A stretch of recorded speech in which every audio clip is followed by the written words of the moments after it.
મને લાગે છે આ એવો કોઈ મોટો ગ્રાન્ડ પ્લાન નહોતો. આ એક હાઈ સ્ટેક્સ પોકરની ગેમ રમાઈ રહી છે.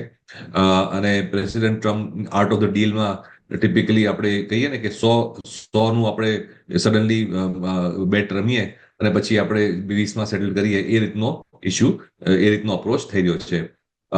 Good thing is that at least most of the countries માટે જે રેટ્સ છે તે રેશનલ છે, 10% તરીકે રાખ્યા છે.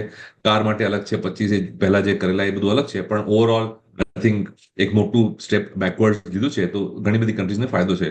પણ મેઇન દુશ્મન હજી બી ચાઇના છે. યુએસ અને ચાઇનાની જે રાઇવલરી ચાલી રહી છે ટેકનોલોજીમાં, ઇકોનોમિક્સમાં, મિલિટરીમાં, તેનું આ મેનિફેસ્ટેશન છે. અને ચાઇના માટે હજી કોઈ રિલીફ આપી નથી, કારણ કે ચાઇનાએ બી હાર્ડલાઇન સ્ટાન્સ લીધો છે. તો આઈ થિંક મૂવિંગ પાર્ટ્સમાં ઘણા બધા મૂવિંગ પાર્ટ્સ છે, પણ મને લાગે છે એની અસર તો ગ્લોબલ જીડીપીને થવાની જ છે. સ્લોડાઉન આવશે જ.